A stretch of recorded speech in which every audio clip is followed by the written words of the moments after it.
这是这几日九川酒楼收上来的。这新币刚发行多久，这假币就这么多。我算是看出来了，这二哥根本就不想管这事儿。我想跟父亲说，让你来帮我。若你能劝说父亲同意，那我自然会尽力。这你说的，不许赖账啊！好，我这就进宫。哎，不用送我了。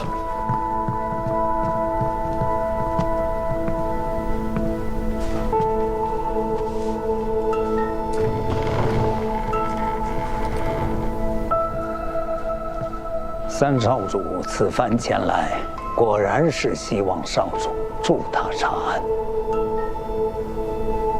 下官劝了这么久了，不希望你参与此事，少主却执意如此。就算查清了假币，护政司也不会落在少主的手里。彻查真相的美名只会落在三少主头上，事情却是你做的，弄不好还会弄个越权的名头。这新币是民生，没有好处也要做。若只为了自己那3分利，就没有实属，只剩账册了。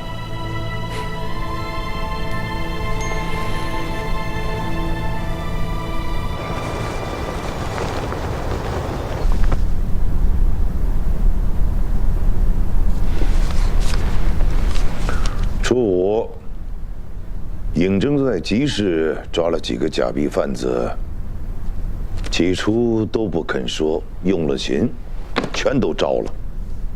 初八，他和老三端了2处公房，抓了几个制版的。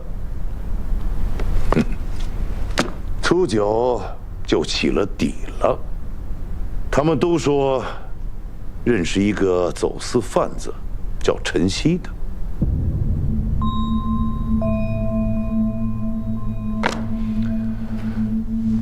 不过查了4日，总算是找到源头，只差抓这个陈曦。你是怎么回事？父亲，尹征用刑酷烈，听闻对印版贩子用了实刑。他已经跟姑说过了，没真的用，就是把这些人埋在土石里吓唬一下。税粮都给了，人一个都没死。父亲，那也是酷刑啊！嫡长主，你是想叫姑心传刑律不成？儿子不敢。假币的事，姑就交由尹征来处理。你若是始终处理不好护政司的事儿，就与老四一块儿去治理。父亲，回去好好想想吧。是。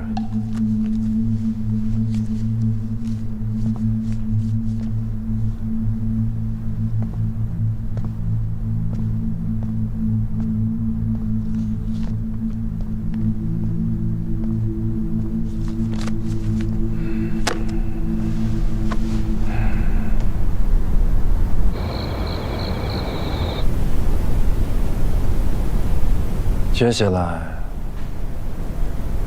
一定要抓住尹征的把柄。这件事情已经将刑狱司都牵扯进来了，你们治理司那边一定要盯得紧一点，一旦发现他有违律，立即处置。是。舅舅那边有消息了吗？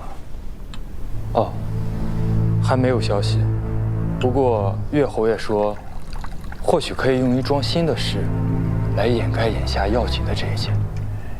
如今父亲可是不像从前那么信任我了，必须得想一个办法，否则会更麻烦。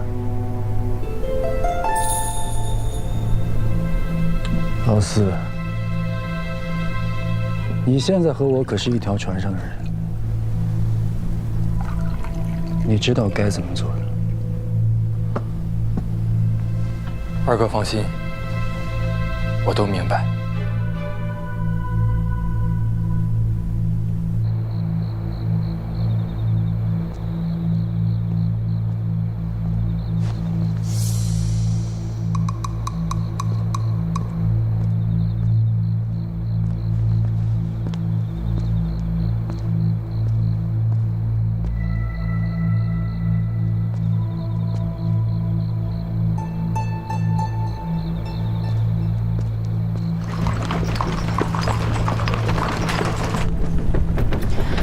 这件事情情况复杂，你不要贸然的掺和进去。当然，我最要向二哥献殷勤，但我没想过要把自己搭进去。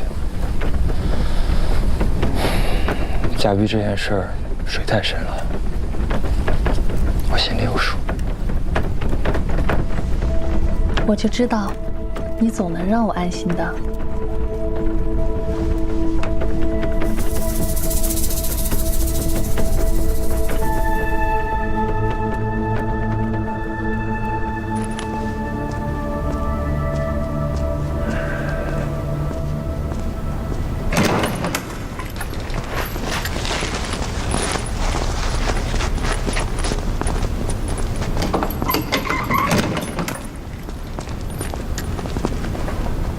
老四这次倒是敷衍啊，我以为他会有什么大动作，结果治理司就写了几封弹劾，说你用酷刑，再就没了。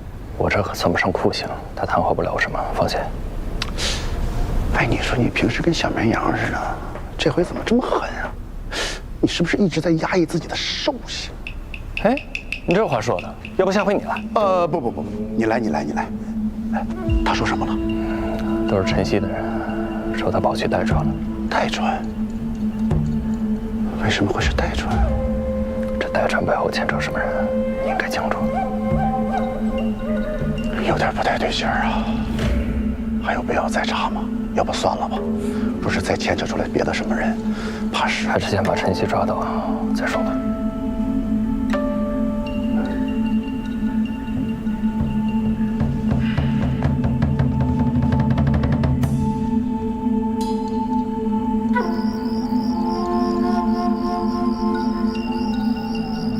此处已出行传，你只管护好自己周全，其他的事情我自有办法。你呀，日后必有前程。日后，我可等不到日后。您答应我的，莫非您忘了？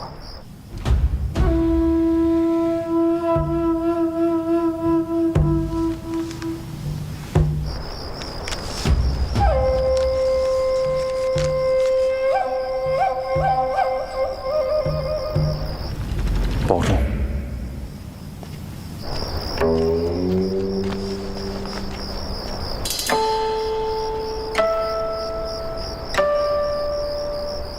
务必在天亮前赶回都城。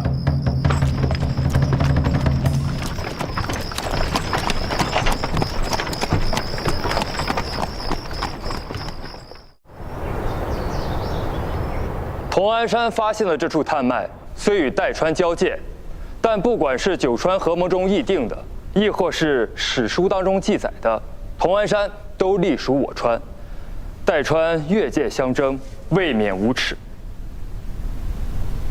主上，此次代川太过逾越，纵使儿臣与代川有联姻在身，亦不能姑息。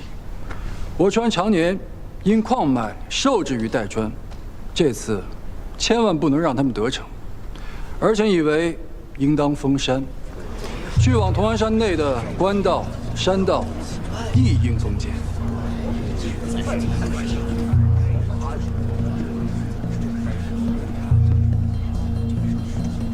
主上，同安山与三川交界，恐怕还需要六少主以九川事务司的名义告知两川。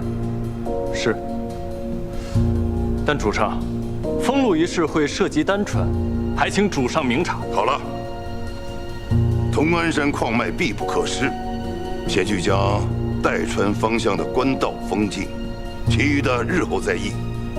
但此次绝不能让外川添烟进战。是。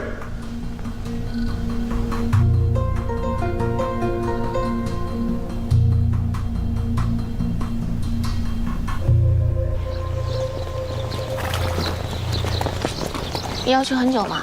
不会打起来吧？不会的，你要相信我的能力，对我不要过于思念。少来！你非跟人家去干嘛？你又不会骑马。说什么呢？我好歹上过骑射课，我怎么不会骑了？再说这次呀，父亲让我跟着老六，就是去历练历练，说不定待我回来之时，父亲就给我指派一官职了。放心，他会骑，但是他晕马，骑时间长了就吐。哎呀，这吐晕上马都害怕。这晕，好，上，走了啊！哎，你上马的时候小心一点，你那个腿别夹太紧，但你那手勒紧点。哎，好了，别太担心了。谁担心他了？走了，走了，这样，拜拜。小心啊！多少小心啊！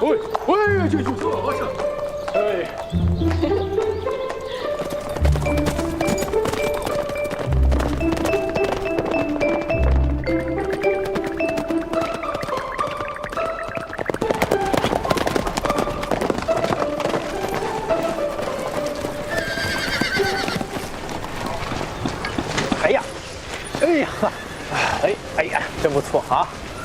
哎，我果然是一个驯马的天才啊！看多乖，这一路上，以后上班不能笑我。哎，对，老刘，你最近不是在帮三哥查了个假币的案子吗？你说这个时候二哥提议父亲让你来代川处理这件事情，是不是不太妙啊？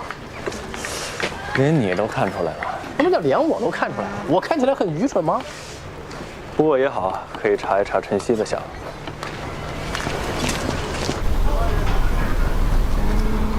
这洛河镇挨着丹川，还请去信让丹川主派兵帮忙看守，这样不会影响两川百姓的生活。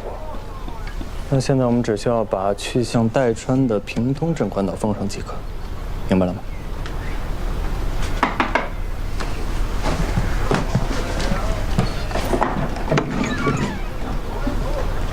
哎，你不是丹川那个女官吗？拜见二位少主。敢问究竟是为何要派人将洛河镇的官道全部封锁？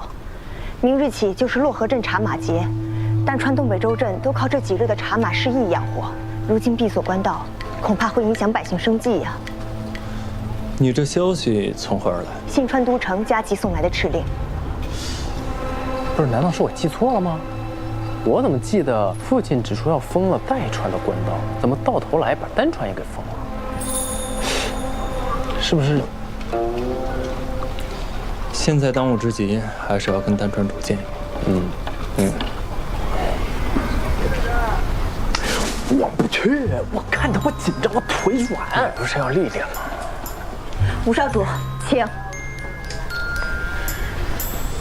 什么命啊这是！走，辛苦了，虎哥。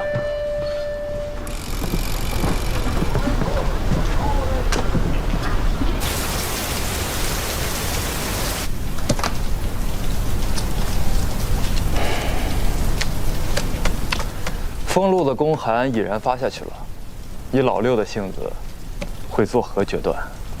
让父亲签发封路公函，就是给了他一条死路。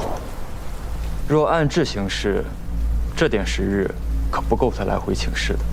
弹劾的折子已然备好，待老六动作消息传回，随时都。二哥放心，够大的。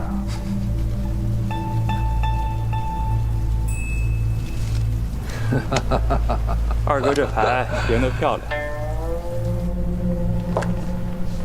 代川虽然已经有所表态，但矿脉不容有失，还是要严查关卡，不能让任何代川细作进入我新川境内。是，去吧。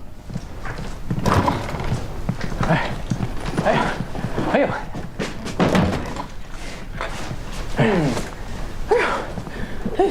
五哥，你这风尘仆仆，行色匆匆，看来事情解决了。丹川主怎么说？没见着，他正忙着呀，这个安抚几个商户呢。但他知道这个事情的严重性，马上就签发了公函，明确表示丹川会配合新川检视过往人员，以防有这个代川的人混进同安山。代川主那边呢？说是治理司盘错了心思，因为这同安山确实在史上和代川有过关系，这也是给自己一个台阶下。他们还指望咱们照顾他们的石炭生意，所以短时间内不会轻举妄动。你不知道，我这次去丹川，看到那些商户和百姓们都在谈论此事，我发现这个茶马节还是挺重要的。当然了，这茶马节是当地最重要的节日，两地百姓都指望着它糊口营生呢。你说现在的写信，寄回给父亲让他收回成命，是不是来不及啊？这怎么办呀？所以我是，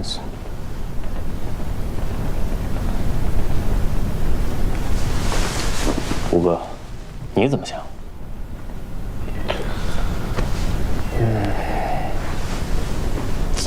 我觉得，将在外，君命有所不受，莫不如咱们先放开官道，然后再给父亲请罪，你看如何？你这不是爱屋及乌吧？老六，这是民生问题啊！什么爱屋及乌，这是大事儿，民生问题啊！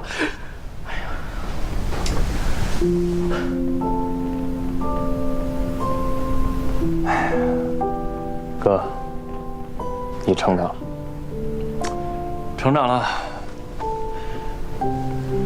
其实你早就有主意，你就试探我。哎，吃块饼消消气，甜的。哎，你之前说在这找那个什么溪，是不是还要再盘桓几日啊？我已经派人去查了。咱们明日还是先回去给父亲一个交代。对，虽然你已经跟代川谈妥了，但是还是要跟父亲说明才是啊。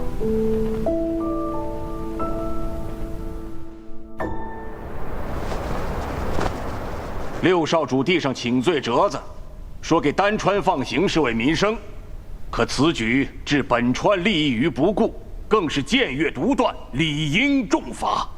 是啊，少主如此忤逆，实乃动摇新川之本啊！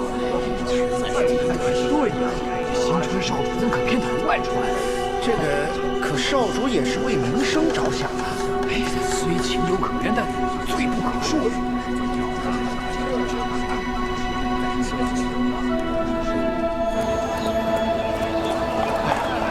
上官总说要去这个游历江湖，你看这一路，以我现在的马术，我肯定不会拖到后腿。这样，我先进宫见父亲。哎，你说父亲不会反对给丹川通路这事儿要保矿脉吧？你这样，我先去酒楼找上官啊，等会儿见。行啊，走。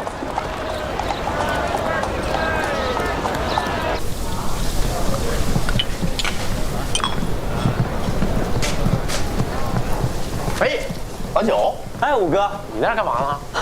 我给郝家姐姐送点燕窝补补身子呀。就这个啊？我看。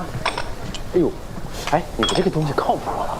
当然了，又不给你吃，哪来那么多问题？就是问问，你这东西要真不错，你也给我点儿。就那么一点，我特地给郝家姐姐准备的。哎，你不是刚从代川边境回来吗？你怎么不进宫，还跑酒楼来了？你最近来酒楼来的也太勤了吧？我勤吗？啊。有人天天在这儿，我不来这儿，我见不着人呢。我谁呀？不是，你该不会还对郝家姐姐有什么想法吧？你可别对不起五嫂。你胡说什么呢？你在这儿？那你总来酒楼干什么呀？别跟我说你是来看五嫂的，谁不知道你们两个感情不和？行，你看啊，你说让我别对不起上官静，又说我俩感情不和，合着什么话都让你说了。那你说郝家姐姐出府。宫里也有人传跟你有点关系，就算你不喜欢五嫂，但也是定下的姻缘了，你得收起那点花花肠子。谁跟你说我？不是你是哥，我是哥呀，你还在那儿，你在这儿长篇大论。行，你忙你回去。我出这么好。哎，上官，上官，上官，哎呀，上官，哎，上官，五少主，新川主有请。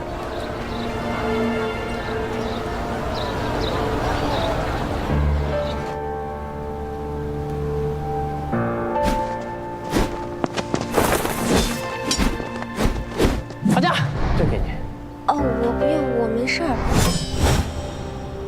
你就不能温柔点儿？那郝家就不会这样。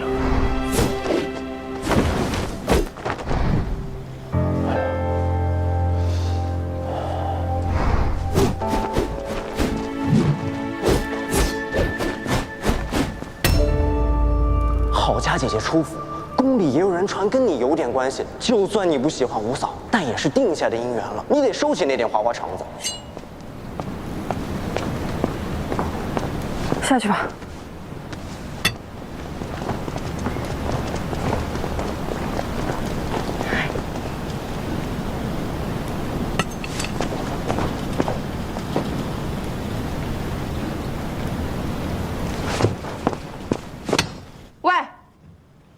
你在不在里边？我有话要跟你说。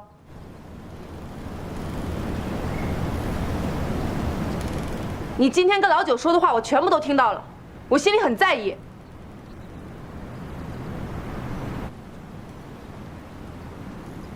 但我还是要跟你说清楚，你心里到底还有没有郝佳？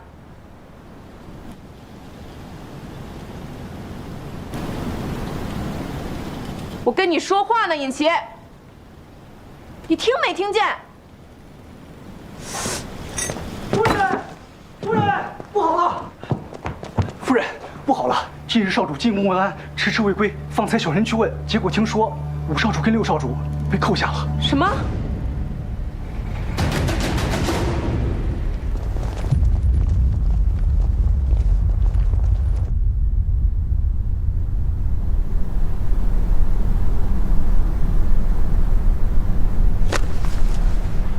这一本治理司弹劾6少主不遵敕令，擅自给丹川放行，僭越独断。这一本弹劾6少主目中无人，置本川于不顾。户政司弹劾6少主对丹川主谄媚，罔顾矿脉。集市中弹劾6少主忤逆，不遵定制，先斩后奏。孤竟是不知，你胆子这么大，儿臣不敢。封路一事事关民生，时间紧迫，所以儿臣斗胆倒行逆施。老6，你的请罪折子孤都看过了。你要说此事是因为你一人所为，孤定然不信。老五这丹川女婿，就全然不知吗？五哥确实全然不知，他性子淡薄，甚少管事，你也知道。父亲，儿臣也以为此事绝非老五所能决断，外臣皆知，此事由老6负责。他居然敢越过父亲做出决断，莫不是他以为自己比主上更懂得拿捏分寸？嫡长主也不必夸大其词。主上，丹川主已经同意会严查关卡，不会让任何代川探子入境。老6啊，那你有没有想过，孤为什么要在茶马节开始之前封禁官道？洛河镇茶马节鱼龙混杂，若代川有心害一个探子混入其中，再经由丹川潜入同安山，涉及矿脉，你待如何？这些你是不会想不到的。那究竟是刚愎自用，还是存心抗旨？代川老6本该与代川主周旋，这才是九川事务司该做的事儿。而如今6弟失职，儿臣无奈也只能适极从权，自行与代川交涉。你与代川交涉？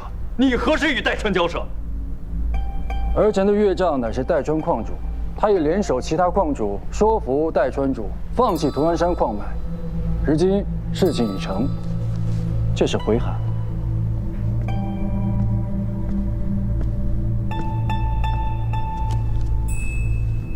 看来代川主早就已经想明白了，同安山是我川领地，他们不该觊觎。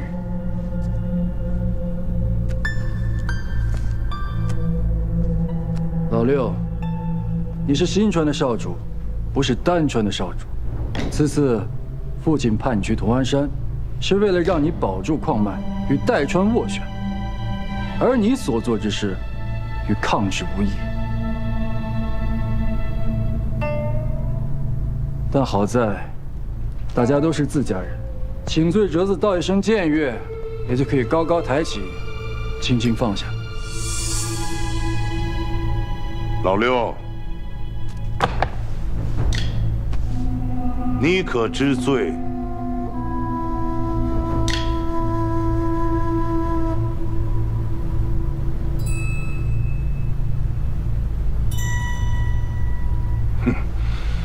僭越之罪，当撤职查办。罪责另行处置。明日起，你就不用去九川事务司应马了。哎，父亲，不可呀！父亲，老刘确实与戴川多次交涉，而且2度撤职，众人会如何看待6少主啊？父亲，请父亲明鉴。其实，撕扯丹川路禁的是我，这跟你有什么关系？儿臣是丹川主的妹婿，急于维护一界，才私自做了决断。老刘什么都不知道。父亲，老五，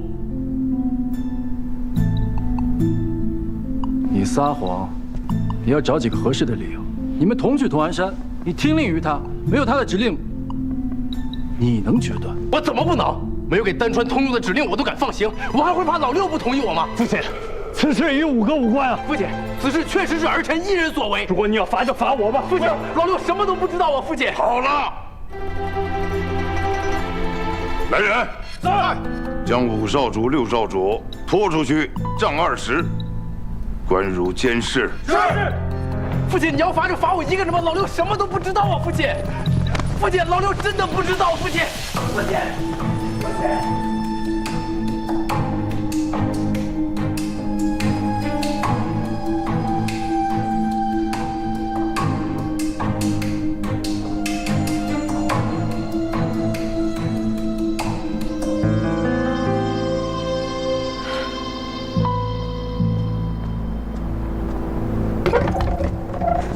哎呀，嬷嬷如何了？哎呀，少夫人，主上震怒，还说要废了6少主尊位这样的话，而且还打了2位少主好几顿呢。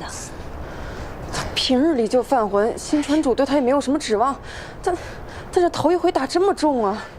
不行，我得找我姐姐给新川主写信。哎呀，少夫人，小的虽然不懂什么，但是也能看了几分眼色。我揣摩着，这眼下呀，还是让主上把气发出来的好。咱不急这一时啊。但我怕他犯小孩子脾气，他不肯认错呀。少夫人，你就别担心了。依我看，这打了倒是件好事，说明啊，这是主上在发泄。若是连气都不撒的话，那才是真的失望呢。这天色也不早了，你还是早点回去休息吧。你看，你这眼圈都青了，回去吧啊。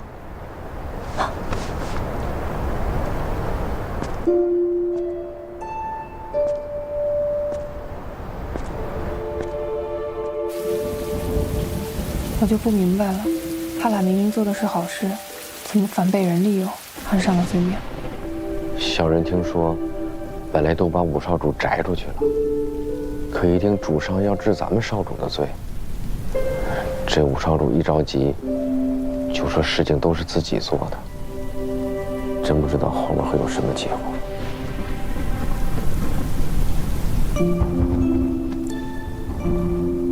上官，你先回家，给丹川主写封信，让他千万不要上书求情。僭越这事儿，最是犯了忌讳，再有外传说效，更是容易让人抓住把柄。还是先摸清楚事情始末才好。事无定论，若是妄自揣测，只会自寻烦恼。你放心，我和元英会设法进宫，求何夫人和陈夫人帮忙的。多谢你妈。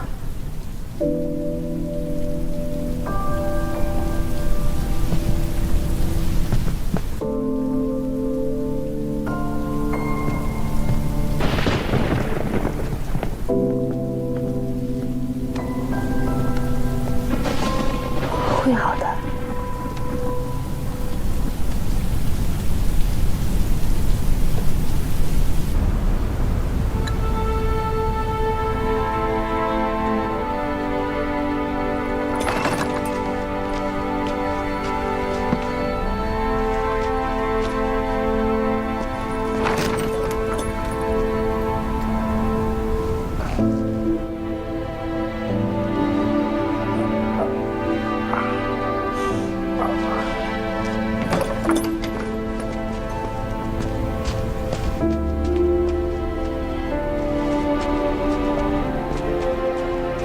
六少主，主上啊本就不想把您关起来的，眼下把您放出来了，这个你一会儿就服个软，这事儿就过去了。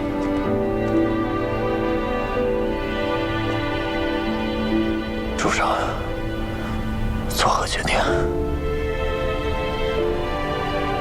陆少主应该是难逃责罚了。刘少主，您可要顾全自身啊！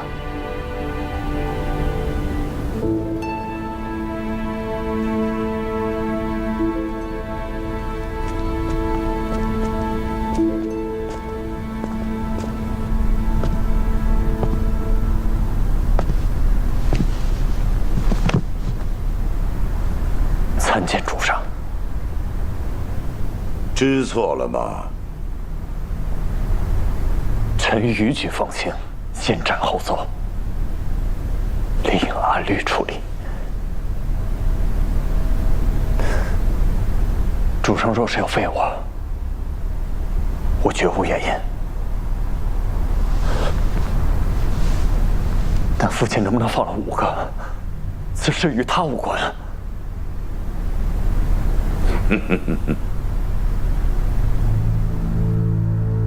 认罪，但不知错。你是觉得自己这样颇有气节，还想撇清老五？他知不知情，姑很清楚。这是你们讲兄弟义气的时候吗？5哥他做不了主，所有决断都是我一人做的。放行的人是我，那受罚的应该也是我呀，为何要让5哥顶罪？难道就是因为我比他有利用价值吗？住口！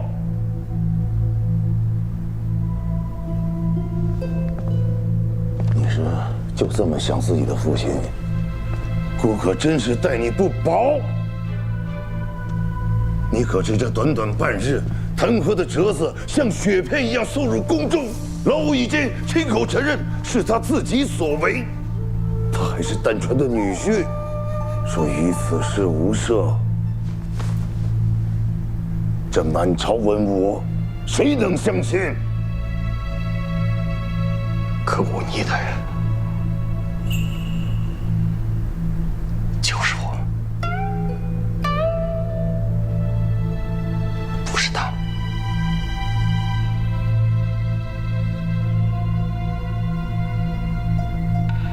你是在逼迫姑吗？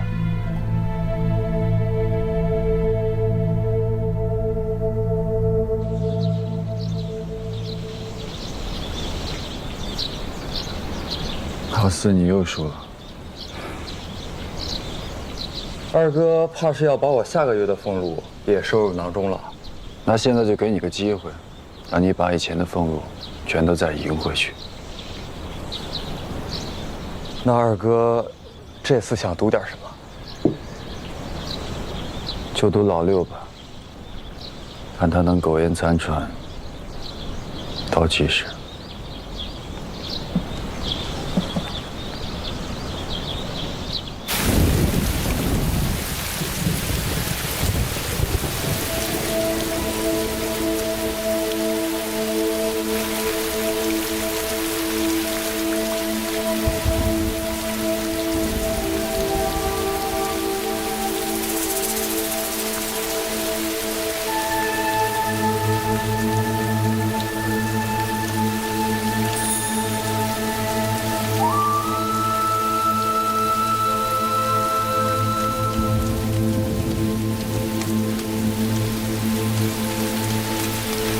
陆少主啊，你这脾气真是……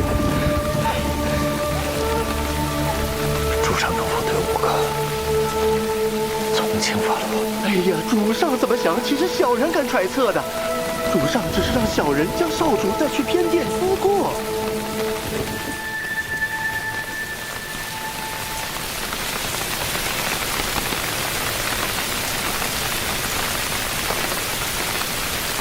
那麻烦主官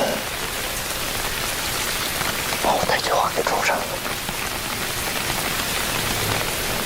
玉琢成器，但以此为器，不以为人，貌合神离，重器去之。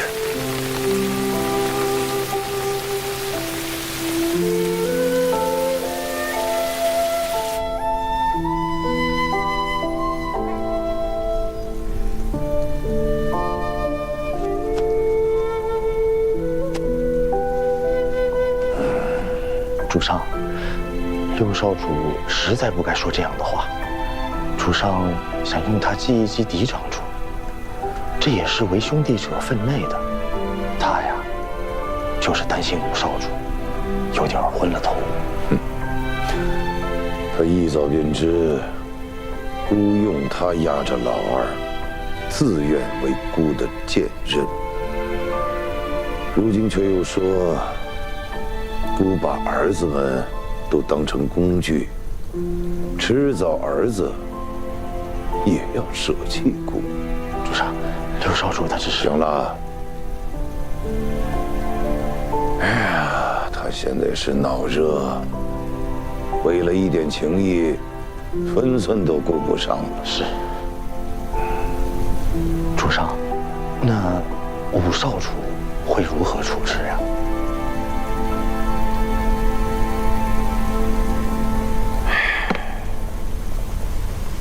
知礼司又送来好些弹劾折子，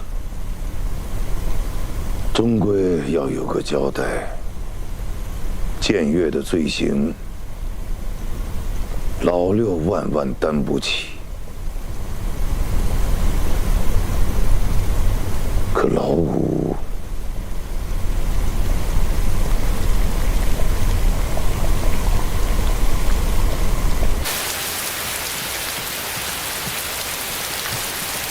五弟妹，五弟妹，四嫂怎么来了？五弟妹，妾身与夫君都是在嫡长主的羽翼下讨饭吃的。这嫡长主让我们传话，我们不能不传。可是夫君他又是个男子，不便登门，就只能让妾来与五弟妹说一声了。四嫂有话直说吧。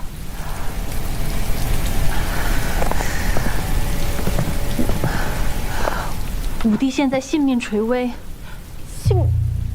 怎么会性命垂危呢？之前不是说只是暂时的关在牢里吗？哎呀，五弟这次犯的是死罪，这也不知怎么的，明明是六弟的事儿，可六弟现下没事儿了，五弟却落得这般田地。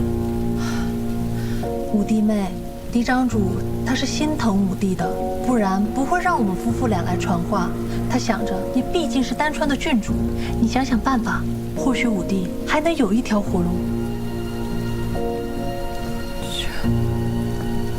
主上要自负迎接。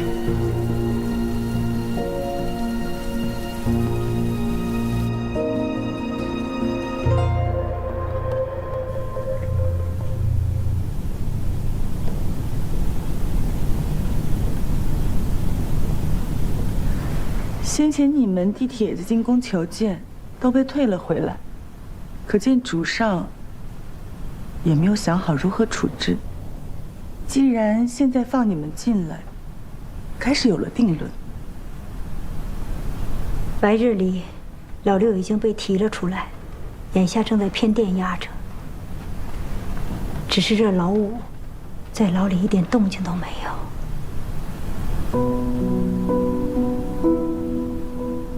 丹川主那边有消息吗？上官已经问过丹川主了，他们的做法本来没有问题。也是为了维系两川和平。嬴政他们早就和代川那边谈妥了，只是二少主抢先他们一步捅了出来。二少主夫人都不知道此事，也没来得及知会我们，就到了现在这个地步。陷阱虽不高明，但却有效。忤逆僭越的罪名，须得有人承担。这罪名扣在谁的头上，都是监禁一生的罪过。主上绝不能同时折损两个儿子，他这会儿怕是已经权衡好了。姐姐，我去求见主上。眼下你先不用去，我自己去。这世上会决断的又不止他一人。不好了！五少主夫人要闯监视，